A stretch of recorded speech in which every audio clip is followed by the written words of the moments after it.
Hello दोस्तों, good morning. स्वागत है एक बार फिर से आप सभी का एमजेटी एजुकेशन में। आज की वीडियो में हम लोग बात करेंगे इससे बनने वाले सभी महत्वपूर्ण क्वेश्चंस के बारे में। लेकिन उससे पहले हम लोग कल का रिवीजन करेंगे रोजाना की तरह। 1 मिनट में क्विकली रिवीजन होता है पिछले दिन का, उसके बाद आगे की करंट अफेयर की तरफ बढ़ते हैं। तो विधानसभा चुनाव जो हुआ उसमें मिजोरम में जो हुआ था उसमें किस पार्टी ने जीत दर्ज की है? मिजोरम पीपुल्स मूवमेंट ने। ICFRI की पहली महिला महानिदेशक बन गई हैं दोस्तों कंचन देवी। और अमित शाह जी ने अभी हाल में खादी माटी कला का उद्घाटन किया है अहमदाबाद गुजरात में। 2024 और 2025 के लिए कौन सा देश सर्वाधिक वोट के साथ अंतर्राष्ट्रीय समुद्री संगठन यानी IMO का फिर से चुना गया? तो वो भारत चुना गया है। 10 देशों में भारत भी शामिल है। भारतीय रेलवे ने हाथियों को बचाने के लिए यानी हाथी और रेल टक्कर को बचाने के लिए गजराज सुरक्षा कवच शुरू किया है। भारतीय नौसेना दिवस 4 दिसंबर को मनाया गया। और 66वीं राष्ट्रीय शूटिंग चैंपियनशिप प्रतियोगिता में रैपिड फायर पिस्टल इवेंट में 25 मीटर के इवेंट में अभिनव चौधरी ने जीता है गोल्ड मेडल। मिचोंग तूफान ये दस्तक दे चुका है, आंध्र प्रदेश के तटों से टकरा चुका है। इसका नाम पूछा जाएगा किसने दिया, तो आप बताएंगे म्यांमार ने दिया है। नाम म्यांमार ने दिया है और कहाँ से उठा है? ये बंगाल की खाड़ी से। रिसाइलेंट इंडिया पुस्तक का विमोचन किया गया है पुष्कर सिंह धामी जी के द्वारा। ये PM मोदी के ऊपर लिखी गई है और इसे ये उत्तराखंड के CM ने उद्घाटन किया, इसका विमोचन किया है। राष्ट्रीय अपराध रिकॉर्ड ब्यूरो के द्वारा एक वार्षिक क्राइम रिपोर्ट जारी की गई जिसके अनुसार महिलाओं के लिए देश का सबसे असुरक्षित महानगर कौन सा है? तो वो है दिल्ली। अब ये टॉप 10 करंट अफेयर के क्वेश्चंस थे कल की वीडियो से, जिनका आपने किया है क्विकली रिवीजन भी बहुत ज़्यादा ज़रूरी है, इसीलिए मैं फोकस करता हूँ करंट अफेयर आपका रिवीजन कराते चलूँ, ठीक है ना। सिर्फ करंट अफेयर की बात होगी, कोई भी एक्स्ट्रा बात नहीं होगी इतिहास भूगोल वाली, है ना। करंट अफेयर हम लोग बहुत अच्छे से पढ़ेंगे कम से कम समय में। लेकिन इसकी क्विज और PDF भी दी जाती है, इसको तो आप यूज ही नहीं करते हो। क्विज और PDF भी इसका इस्तेमाल किया करो। PDF ये डिटेल वाली आपको MGT ऐप पर मिलेगी और फ्री में, बिल्कुल कोई भी कॉस्ट नहीं लगनी है। और फ्री में क्विज भी आप सॉल्व कर सकते हो, क्विज में एक्सप्लेनेशन भी दिया जाता है। तो ये दोनों अगर आप फ़ायदा उठाते हो तभी आप भरपूर फ़ायदा उठा रहे हो। कहाँ मिलेगा? MGT ऐप पर, जो कि गूगल प्ले स्टोर पर आपको मिल जाएगा। चलिए शुरू करते हैं पहले क्वेश्चन से। तो पहला क्वेश्चन है आज का, 5 दिसंबर को निम्न में से कौन सा दिवस मनाया गया? तो 5 दिसंबर को 2 महत्वपूर्ण दिवस मनाए जाते हैं, एक अंतर्राष्ट्रीय स्वयंसेवक दिवस और एक विश्व मृदा दिवस यानी वर्ल्ड सॉइल डे। तो उपरोक्त दोनों ऑप्शन आपका हो जाएगा करेक्ट। तो ये दोनों दिवस मनाए गए, एक एक करके दोनों के बारे में जानते हैं। सबसे पहले वर्ल्ड सॉइल डे, विश्व मृदा दिवस या विश्व मिट्टी दिवस। मिट्टी के बारे में, मिट्टी के महत्व के बारे में बताने के लिए, मिट्टी की उर्वरकता क्या होती है ये बताने के लिए, क्योंकि जब उर्वरक मिट्टी होती है तो वही सबसे ज़्यादा काम की होती है, उसी पर उपज हो सकता है। उर्वरक मिट्टी वो जहाँ पर उत्पादन या उपज किया जा सके फसलों का, और एक होता है बंजर, ठीक है, या अनउर्वरक कह सकते हो। तो वो मिट्टी जहाँ पर उत्पादन नहीं हो सकता, ऊसर जिसे कहते हैं आम भाषा में। तो ऊसर एक मिट्टी होती है उर्वरक मिट्टी। तो उर्वरक मिट्टी के महत्व के बारे में बताने के लिए, मिट्टी का क्या महत्व होता है, उससे कैसे किसान भाई जो है, अब देखते हो भारत आज भी कितना भी बिजनेस को बढ़ावा दे ले, लेकिन आज भी भारत का बहुत बड़ा हिस्सा जो है वो कृषि पर डिपेंडेंट है ना। तो यहाँ पर स्वस्थ मृदा के महत्व के बारे में बताने के लिए ये दिवस मनाया जाता है। कब? 5 दिसंबर को। थीम क्या रखी गई है? Soil and water a source of life. Soil and water a source of life, इसकी थीम अपने आप में ही सब कुछ कह दे रही है। अच्छा, ये दिवस मनाया जाना कब से शुरू हुआ? संयुक्त राष्ट्र महासभा की यानी UNGA की जब भी बैठक होती है तो आप जानते हो सितंबर से दिसंबर के बीच में होती है बैठक। तो उस बैठक में जब भी घोषित किया जाएगा दिवस तो अगले वर्ष से मनाया जाना शुरू होता है। तो 2013 में घोषणा हुई और पहली बार 2014 में मनाया गया, ठीक है जी। अच्छा, विश्व मृदा दिवस का ये दिन 5 दिसंबर को ही क्यों चुना गया और आसपास कोई दिन क्यों नहीं चुना गया? तो एक्चुअली में इस दिन होता है HM राजा भूमिबेल का जन्मदिन। ये थे थाईलैंड के राजा और इन्होंने मिट्टी के संरक्षण को लेकर, मिट्टी की उर्वरकता की संरक्षण को लेकर के बहुत सारे कैंपेन चलाए, बहुत बड़े इन्होंने इसके लिए मतलब कार्य किए थे। इस वजह से इनके दिवस को चुना गया है। ये थाईलैंड के राजा थे, ऐसा क्वेश्चन बन सकता है, याद रखना, ठीक है जी। तो अब आपको वर्ल्ड सॉइल डे समझ में आ गया। अगला दिवस है इंटरनेशनल वॉलंटियर डे या कहें अंतर्राष्ट्रीय स्वयंसेवक दिवस। तो वॉलंटियर या स्वयंसेवक जो होते हैं, स्वयंसेवक कैसे लोगों की सेवा करते हैं स्वयं से, इसके लिए ये दिवस मनाया जाता है। थीम है the power of collective action if everyone did. होता क्या है, आप देखो हम लोग के ना जब कॉलेज में स्पोर्ट इवेंट होता था तो उसमें 4 टीमें बनती थी और 4 टीमें 4 साइंटिस्ट के नाम पर बनती थी, भाभा टीम, रमन की टीम, ऐसे ऐसे बनती थी, है ना, विश्वेश्वरैया वगैरह। तो अब उस टीम में हर टीम के अंतर्गत क्या होता था, एक एक कैप्टन चुने जाते थे और उसके बाद साथ ही साथ एक एक वॉलेंटियर चुने जाते थे। तो जो वॉलेंटियर होते थे यानी स्वयंसेवक जो होते थे, उनका कार्य होता था उनको 2-4 पैकेट मूव का पकड़ा दिया जाता था, ठीक है ना, मतलब कि अगर किसी खिलाड़ी को चोट लगती है तो जा करके वो मूव लगाते थे, दर्द की गोली वगैरह वगैरह। तो ये सब काम रहता था वॉलेंटियर का, तो मतलब स्वयं से वो सेवा करना। तो ऐसे ही भावना हर एक व्यक्ति के अंदर हो। ये नहीं कह रहा हूँ सब लोग मूव लेकर टहलो, मेरा मतलब ये है कि हर एक व्यक्ति के अंदर ये भावना होना चाहिए कि स्वयं से जो भी सेवा हो सके वो दूसरे व्यक्ति की सेवा करे। इस विचार को फैलाने वाले जो संगठन है या जो स्वयं सेवक हैं, उनके प्रति उनका जश्न मनाने के लिए ये दिवस मनाया जाता है। समझ में आया दोनों दिवस। अब देखते हैं दिसंबर के अभी तक आए हुए महत्वपूर्ण दिवस। पहला, 1 दिसंबर को विश्व एड्स दिवस, 2 दिसंबर को विश्व कंप्यूटर साक्षरता दिवस मनाया गया, 2 दिसंबर को ही राष्ट्रीय प्रदूषण नियंत्रण दिवस मनाया गया, 2 दिसंबर को अंतर्राष्ट्रीय दास उन्मूलन दिवस मनाया जाता है, 4 दिसंबर को भारतीय नौसेना ने अपना नौसेना दिवस मनाया और 5 दिसंबर को अंतर्राष्ट्रीय स्वयंसेवक और विश्व मृदा दिवस मनाया गया। आगे, Forbes Asia heroes of philanthropy की लिस्ट में किस भारतीय बिजनेस लीडर को स्थान दिया गया है? देखो, फोर्ब्स मैगजीन ने भी एशिया हीरोज ऑफ फिलैंथ्रोपी की लिस्ट जारी की है, तो इसमें 3 भारतीयों को शामिल किया गया है, नंदन नीलकेणी, केपी सिंह और निखिल कामत।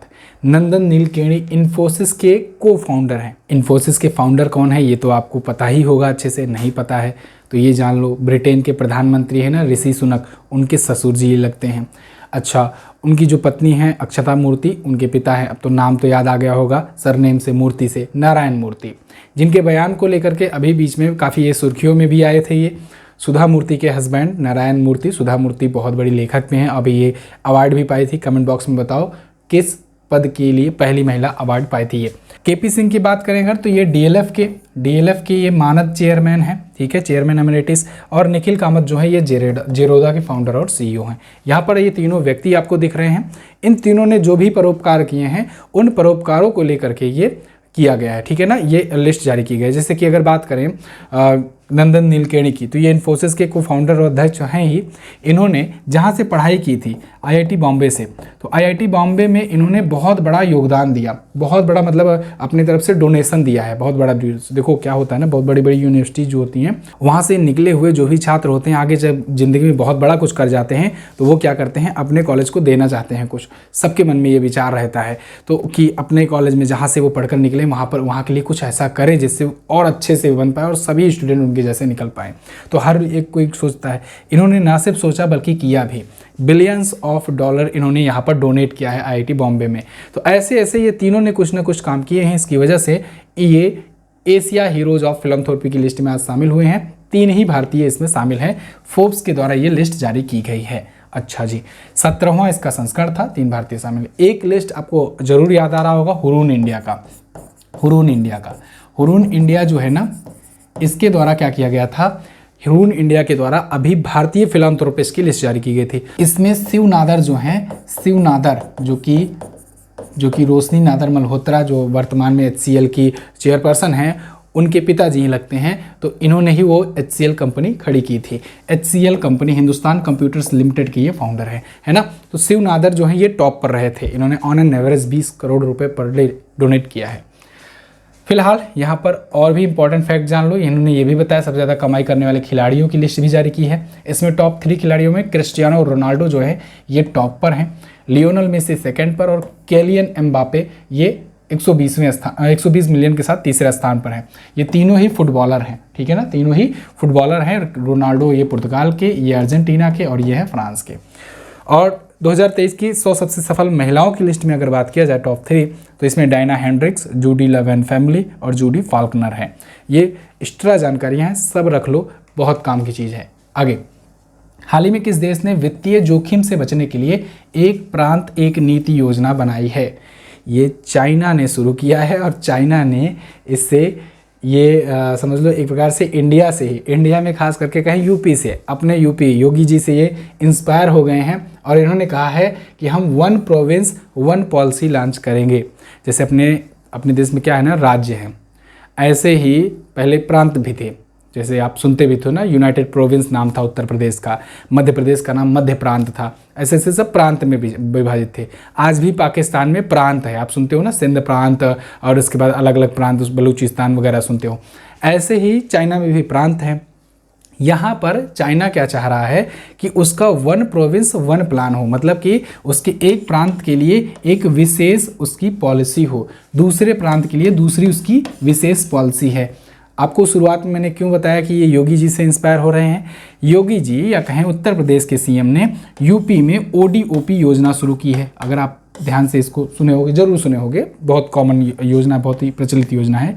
इसके तहत क्या होता है, वन डिस्ट्रिक्ट वन प्रोडक्ट होता है, यानी एक डिस्ट्रिक्ट के एक प्रोडक्ट को खूब बढ़िया से प्रमोट किया जाता है जिससे उसकी इकोनॉमी बन सके। ऐसा क्यों किया जाता है, क्योंकि ना जो भी देश होता है, जो भी ज़मीन होती है जहाँ कहीं भी दुनिया में, उसमें क्या होता है, एक पार्टिकुलर रीजन का एक पार्टिकुलर कोई व्यवहार होता है, या कहें कि वहाँ का उत्पादन कुछ बहुत ही अच्छा ही हो जाता है वहाँ की ज़मीन या वातावरण या जलवायु वगैरह को लेकर। ऐसे ही यहाँ पर भी अपने अपने ज़िलों की ने अपना अपना एक पहचान है। आंवला प्रसिद्ध है आपका यहाँ पर प्रतापगढ़ का, और इलाहाबाद का या कहें प्रयागराज, अब वहाँ का अमरूद फेमस है। लखनऊ में आ जाओ तो मलिहाबाद का आम फेमस है। ऐसे ऐसे हर एक रीजन का कुछ ना कुछ फेमस है, कहीं की चूड़ियाँ, कहीं की ताले, कहीं के कोई प्रोडक्ट, कहीं की साल, कहीं की कंबल, कहीं की साड़ियाँ, कहीं के पान। तो इसीलिए ओडीओपी प्रोजेक्ट यहाँ पर शुरू किया गया था, और इसी को देखकर, यूपी को देख करके एमपी ने भी इसे शुरू किया। बहुत भारत के बहुत सारे राज्यों ने भी ऐसे ही मॉडल अपनाए, भारत सरकार भी इसको बढ़ावा दे रही है। अब ऐसे ही चाइना शुरू कर रहा है। हालांकि चाइना में थोड़ा सा अंतर आपको देखने को मिलेगा। यहाँ पर चाइना ने ऐसा इसलिए किया है क्योंकि यहाँ की जो इकोनॉमी है ना, वो थोड़ा सा अब गड़बड़ भी हो रही है। क्या क्या गड़बड़ हो रहा है यहाँ पर, क्या हो रहा है कि ये डेप्थ बहुत ज़्यादा बढ़ गया है। Rising depth level have concern, यहाँ का जो डेप्थ लेवल है, उधार ऋण लोन जो है, ये बहुत तेज़ी से बढ़ रहा है। ये एक बहुत बड़ा कंसर्न है, बहुत बड़ा एक चिंता का विषय बन गया है। इसकी वजह से इन्होंने क्या किया है, ये शुरू किया है one province one policy plan लाया हुआ है। देखो चाइना ना दूर की सोचता है और तेज सोचता है। तानाशाही भी शासन है तो ये बहुत तेज़ी से लागू भी कर लेता है, इसको किसी बात का डर नहीं होता है। जैसे इसको इकोनॉमी बढ़ाना हो, ये इतनी तेज़ी से इकोनॉमी बढ़ा, आप देख रहे हो। 1948 में ये आज़ाद हुआ था, 1947 में भारत आज़ाद हुआ था, लेकिन आज ये देखो अमेरिका को टक्कर ले रहा है। अमेरिका इसके, और इसको अमेरिका को ये पीछे भी कर देगा 2050 तक, ऐसा अनुमान बताया जाता है। तो ये ऐसा क्यों कर पाया, क्योंकि तानाशाही वाली चीज़ है कि भाई कोई भी नियम पॉलिसी बनी, उसको पॉलिसी को लागू भी कर दिया धड़ल्ले से। जनता चाहे जनता को इफेक्ट पड़े या ना पड़े, लॉन्ग टर्म में इसका प्रॉफिट बनना चाहिए। जैसे आप मैं एग्जांपल लूँ, इंडिया में ऐसी चीज़ें क्यों नहीं हो पाती हैं। जैसे आपने देखा भी किसान बिल आया था, उसको सरकार को वापस लेना पड़ा क्योंकि वो शॉर्ट टर्म के बहुत सारे किसानों के लिए नुकसानदेह था। तो आंदोलन हुए, सरकार को भी चुनाव जीतना है तो सरकार वापस ली। ऐसे बहुत सारे नियम आते हैं तो सरकार कुछ भी लागू करने से पहले सोचती है कि भाई हमें अपनी कुर्सी भी बचा कर रखना है। कुर्सियाँ बचेगी तभी ना आगे लगा पाएंगे बिल, है ना। जब रहेंगे नहीं सीट पर तो आंदोलन ही करेंगे फिर बाहर। तो इसलिए यहाँ पर चाइना जो है लाया है, लागू भी करेगा और तेज़ी से चला भी लेगा, ये पूरा मतलब एक्सपेक्टेड है। तो नियामक प्रांतों के अनुरूप ये compliant with a regulatory province, जहाँ पर जैसा रूल चाहिए वहाँ पर वैसा रूल लाएगा, ठीक है ना। और ये तो मतलब ये कोई प्रोडक्ट का प्रचार नहीं कर रहे, ये तो पूरी पॉलिसी ही चेंज कर देंगे। जैसे कि कोई एक प्रांत है उसके लिए पॉलिसी ही पूरा अलग रहेगा, कोई दूसरा प्रांत है उसके लिए दूसरी पॉलिसी रहेगी, है ना।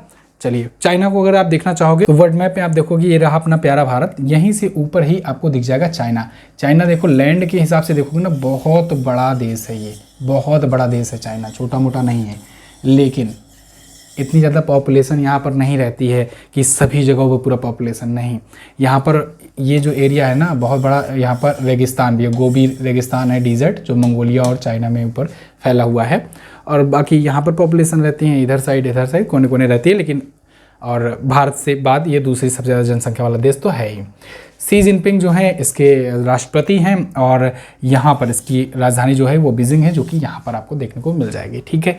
अगला देखते हैं, हाल ही में Oxford word of the year 2023 किस शब्द को चुना गया। तो ऑक्सफोर्ड डिक्शनरी के द्वारा वर्ड ऑफ द ईयर 2023 चुना गया है दोस्तों रिज को। रिज जो है ये ऑक्सफोर्ड डिक्शनरी का वर्ड ऑफ द ईयर है, रिज। इसका अर्थ समझ लो जल्दी से। रिज जो है ये जो इन्होंने कहा है ऑक्सफोर्ड ने कि जो जेंजीज है, जेंजीज जानते हो क्या होता है। जेंजी एक कहा जाता है कि 1997 के बाद जो पैदा हुए हैं और 2012 के बाद जो 2012 से पहले जो पैदा हुए हैं ना, इन्हें जेनजीज कहा जा रहा है। मतलब ये जो जनरेशन है ये आगे के फ्यूचर डिसाइड करने वाले हैं, क्योंकि ये जनरेशन बहुत ही तेज़ी से, बहुत ही अलग तरीके से चीज़ों को अडॉप्ट कर रही है, चाहे वो इंटरनेट की टेक्नोलॉजी हो या कोई सी भी टेक्नोलॉजी हो। बहुत तेज़ी से आप देखो कि बच्चे 1-2 साल के 3 साल के हो नहीं रहे हैं, उनको पूरा मोबाइल में बहुत सारी चीज़ें चलाना आ जा रहा है ना। वो फटाक से वॉइस सर्च के माध्यम से कार्टून वगैरह सर्च कर लेते हैं। तो ये जो जेनजीज है इनकी भाषा ही पसंद हो चुकी है रिज। तो इसी रिज को जो है ये यूज किया गया है वर्ड ऑफ द ईयर के रूप में, किसके द्वारा? ऑक्सफोर्ड डिक्शनरी के द्वारा।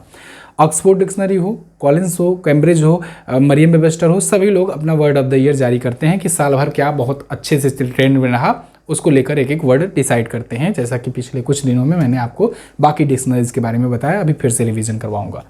ऐसे में इन्होंने रिज को चुना है। रिज का अर्थ इन्होंने क्या बताया है अपनी डिक्शनरी में? इन्होंने बताया है किसी की शैली के प्रति आकर्षण या आकर्षण के माध्यम से किसी अन्य व्यक्ति को आकर्षित करने की क्षमता, ये होता है रिज का अर्थ। किसी की शैली, भाषा या उसके प्रति अट्रैक्शन जो होता है उसे रिज कह रहा है, ठीक है ना। अब देखो पिछली बार इसने क्या वर्ड ऑफ द ईयर अपना जारी किया था? पिछली बार इसने गॉल्बिन मोड को अपना वर्ड ऑफ द ईयर बताया था 2022 के लिए, 2023 के लिए रिज को। अभी कैम्ब्रिज ने हेलुसिनेट को अपना वर्ड ऑफ द ईयर जारी किया, बताया। कॉलिंस डिक्शनरी ने एआई को बताया है 2023 के लिए। यहाँ पर 2022 वाली लिस्ट है। मरियम वेबस्टर की भी 2023 की नहीं आई है, जैसे आएगी मैं उसका भी बताऊंगा। ये 4 डिक्शनरीज बेसिकली लॉन्च करती हैं। 2022 में इसने गैस लाइटिंग को बताया था और कैम्ब्रिज ने 2022 में होमर को बताया था और कॉलिंस ने 2022 में परमा क्राइसिस को बताया था अपना word of the year. Clear है? आगे, एशियाई पैरालंपिक समिति पुरस्कार समारोह में सर्वश्रेष्ठ युवा एथलीट का खिताब किसने जीता है? इसको जीत लिया है दोस्तों शीतल देवी ने। शीतल देवी जो हैं ये एशियाई पैरालंपिक समिति पुरस्कार समारोह में गई थी और इन्होंने सबसे युवा का पुरस्कार जीत लिया है। देख लीजिए आप, ये तीरंदाज हैं, इनके हाथ नहीं है, इसीलिए ये पैरा एथलीट हैं या कहें पैरा खिलाड़ी हैं, पैरालंपिक में जाते हैं। तो इन्होंने पैरा एशियन गेम्स में भी बढ़िया परफॉर्मेंस दिया था, अभी जो हांगझोउ चाइना में हुआ था। तो उनके परफॉर्मेंस को देखते हुए यहाँ पर पैरालंपिक समिति के द्वारा इनको सम्मानित किया गया है। और ये सम्मानित क्योंकि ये अभी केवल और केवल 16 वर्ष की हैं, तो इस वजह से इनको सबसे युवा का सम्मान दिया गया है। ये अवार्ड से सम्मानित होने वाली ये बन गई हैं सर्वश्रेष्ठ युवा एथलीट का ये खिताब ही पा गई हैं, ठीक है ना। सबसे युवा तो हैं ही और सर्वश्रेष्ठ युवा एथलीट का खिताब ये पा गए हैं। रियाद सऊदी अरब में अभी ये इवेंट हुआ था जहां पर इनको दिया गया है ये अवार्ड, ठीक है। अच्छा, इन्होंने पैरा तीरंदाज में व्यक्तिगत और टीम कंपाउंड दोनों में ही स्वर्ण पदक जीता था और एक और युगल वर्ग में सिल्वर मेडल जीता था। अच्छा, एक बहुत ही ज़्यादा सरप्राइज ऑफर आपके लिए लाया गया है। देखो इसके बारे में कोई अनाउंसमेंट नहीं किया गया, अचानक से लाया गया है ये, और एक बहुत ही बेहतरीन मौका है आप सबके लिए जो लोग जीएस सफलता 3.0 ज्वाइन करना चाहते हैं। सबसे प्रचलित ये हो चुका है अपना बैच, 15 महीनों की वैलिडिटी दी जा रही है इसमें, और इसमें आपको सारे सब्जेक्ट इतिहास, भूगोल, इकोनॉमी, करंट अफेयर और पॉलिटी, साइंस, कंप्यूटर, इसके अलावा स्टैटिक जी के सारा कुछ दिया ही जा रहा है। 15 महीनों तक आपको ई बुक दी जा रही है बिल्कुल फ्री में, हिंदी और इंग्लिश दोनों लैंग्वेज में। ये जीएस सफलता बैच जो है आज और कल के लिए सिर्फ और सिर्फ 2 दिनों के लिए मात्र 1999 से घट करके 799 में हो गया है। मात्र और मात्र 799 में सिर्फ और सिर्फ 2 दिनों के दिया जा रहा है। ऐसा इसलिए किया जा रहा है क्योंकि बहुत सारे आपके एग्जाम्स आने वाले हैं। देखो, मैं सीजीएल का बैच लाने का प्लान कर रहा था, लेकिन सीजीएल का बैच आने में अभी थोड़ा सा देरी है, टाइम लगेगा, इसलिए अभी आप जीएस सफलता 3.0 हुआ क्या, बहुत सारे ऐसे कमेंट्स आ रहे थे, सर सीजीएल की प्रिपरेशन करनी है, आप बैच अभी तक नहीं लाए हो।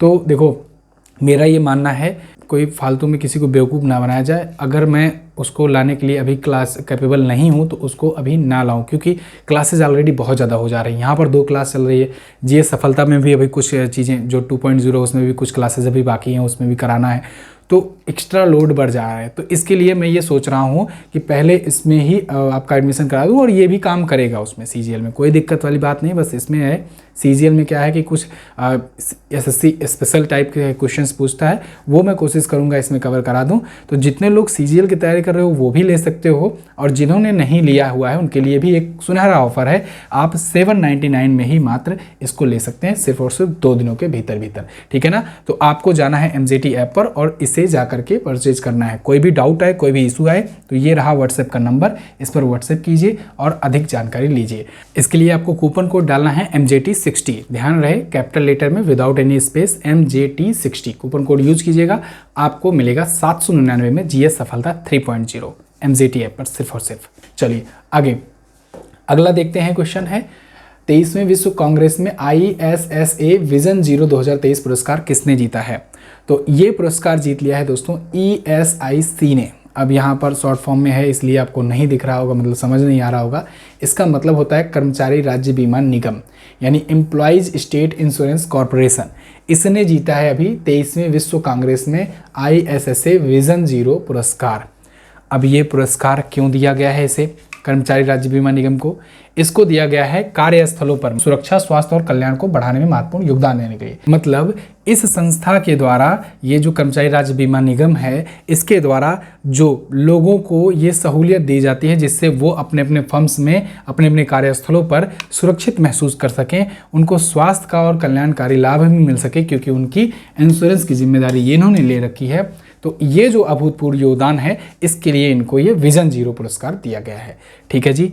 दिसंबर 2023 में किसे भारतीय दिवाला और दिवालियापन बोर्ड का कार्यकारी निदेशक नियुक्त किया गया है? तो ये नियुक्त किया गया है जितेश जॉन को। जितेश जॉन आपको यहाँ पर दिख रहे हैं। यहाँ पर भारतीय दिवाला और शोधन अक्षमता बोर्ड के द्वारा प्रेस रिलीज करके यहाँ पर बताया गया है कि ये जो हैं ये take charge as a executive director, ठीक है, कार्यकारी निदेशक हैं IBBI के, यानी insolvency and bankruptcy board of India.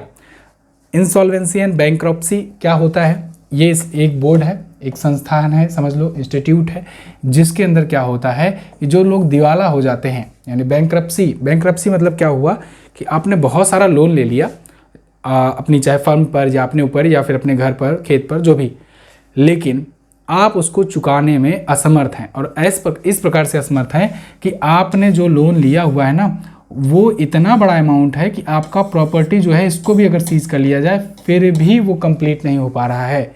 ऐसे में दिवालिया घोषित कर दिया जाएगा। तो दिवालिया जो है ये जो घोषित किया जाता है ये इसी बोर्ड के द्वारा घोषित किया जाता है, और इस बोर्ड की स्थापना अभी 2016 में ही की गई थी। नई दिल्ली में हेडक्वार्टर है। इसके कार्यकारी अब निदेशक बन गए हैं जितेश जॉन। इसके अध्यक्ष कौन है, चेयरपर्सन कौन है? तो आप बताओगे अध्यक्ष हैं रवि मित्तल। अध्यक्ष कौन है? रवि मित्तल। यहाँ पर नहीं लिखा गया है, मैं लिख दे रहा हूँ, रवि मित्तल हैं इसके अध्यक्ष।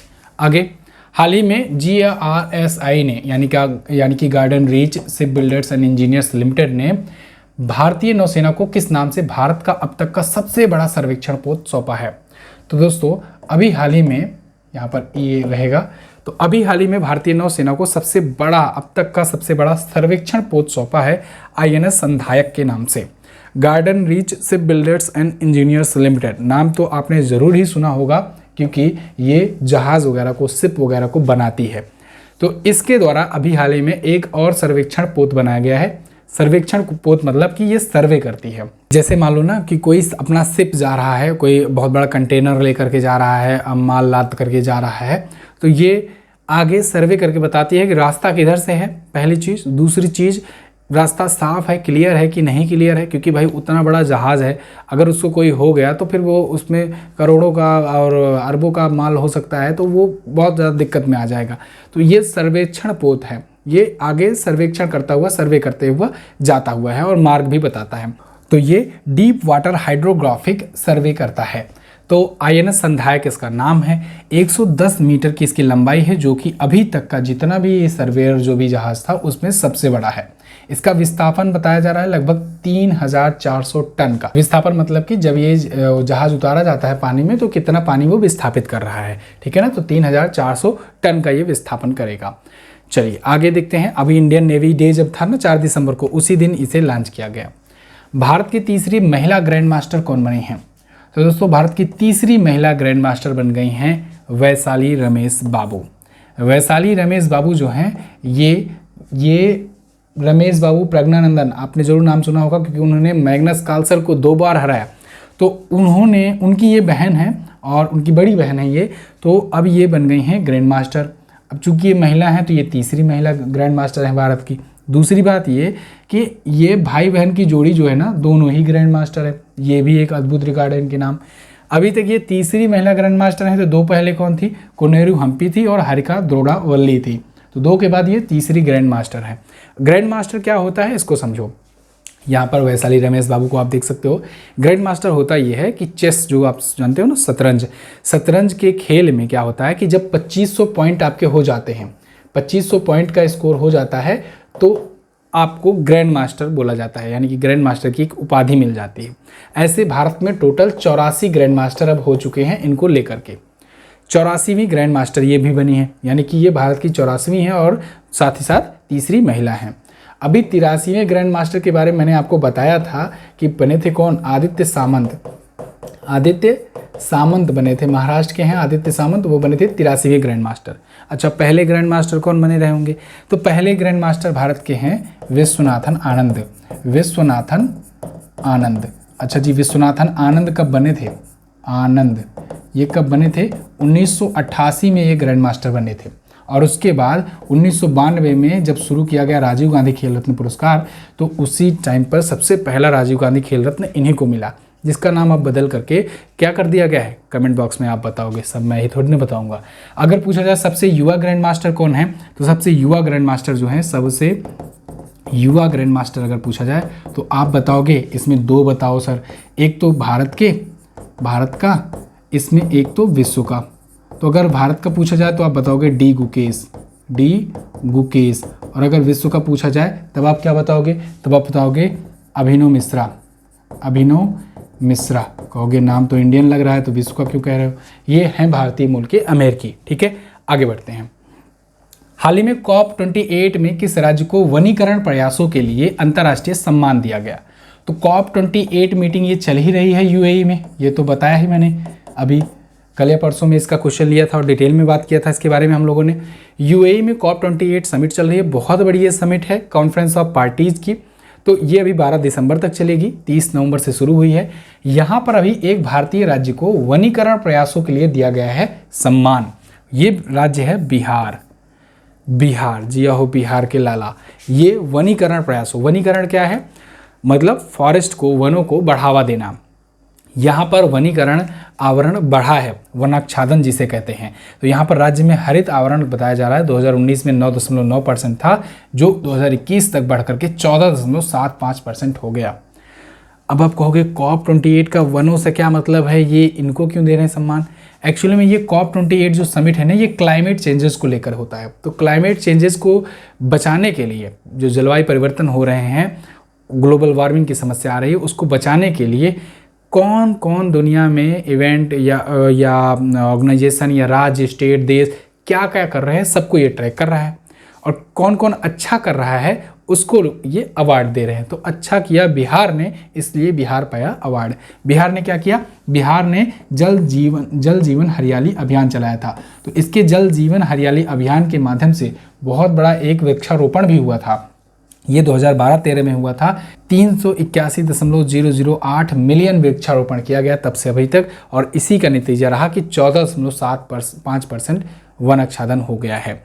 पेड़ पौधे रहेंगे ज़्यादा तो वो क्लाइमेट को, प्रकृति को संतुलित रखेंगे, क्योंकि उनसे वर्षा भी होगी, जलवायु, वातावरण भी शुद्ध रहेगा, ऑक्सीजन भी निकलेगी, वगैरह वगैरह। आप सब जानते हो, बाकी आप पर्याप्त बुद्धिमान हो। कहाँ पर हो रहा है? दुबई में हो रहा है।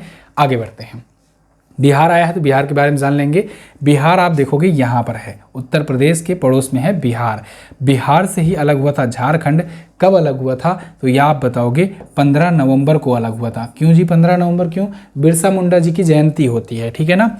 और जनजातीय गौरव दिवस ये मनाया जाता है। 15 नवंबर को सन 2000 को ये अलग हुआ था झारखंड, ठीक है, बिहार से।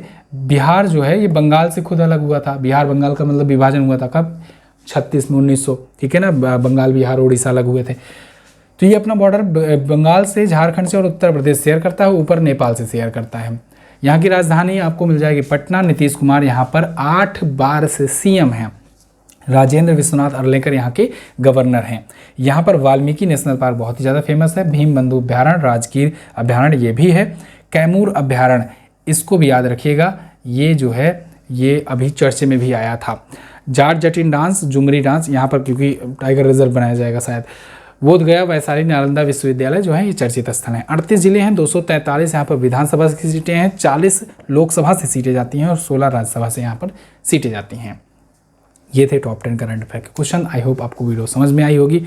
अगर वीडियो समझ में आई है, करंट अफेयर अच्छी लगी है, तो आप करंट अफेयर का फ़ायदा उठाइए रोज़ाना। इसके लिए आपको सब्सक्राइब करना होगा, कोई कॉस्ट नहीं देनी है, कोई पेमेंट नहीं करना है। नीचे आपको लाल बटन दिख रही होगी सब्सक्राइब का, प्रेस कर दीजिए। आप क्या होता है देखते देखते भूल जाते हो वीडियो। आप हमारे व्हाट्सएप चैनल को भी ज्वाइन कर सकते हैं, यहाँ पर डेली वन-लाइनर भेजा जाता है। टेलीग्राम ग्रुप को भी ज्वाइन कीजिए, लंबी PDF यहाँ पर भेजी जाएगी। कल मैंने क्वेश्चन पूछा था आपसे, संसद का अभिन्न अंग नहीं है तो विधानसभा नहीं है। संसद के 3 अंग होते हैं, राज्यसभा, लोकसभा और राष्ट्रपति। किस राज्य में विधान परिषद नहीं है? तो मध्य प्रदेश में विधान परिषद नहीं है, महाराष्ट्र में है। कुंभाट मैंने आपको ट्रिक भी बताया था। तो जाइए जल्दी से फटाफट से MJT ऐप ओपन कीजिए और MJT 60 कूपन कोड यूज कीजिए। MJT 60 कूपन कोड यूज अगर करते हैं तो आपको मिलेगा 60% का डिस्काउंट, जो कि आपको 799 मिल जाएगा GS सफलता 3.0। तो आप इसका फ़ायदा ज़रूर उठाइएगा। Thank you so much for watching. मिलेंगे अगली क्लास में, तब तक के लिए नमस्कार, जय हिंद, वंदे मातरम।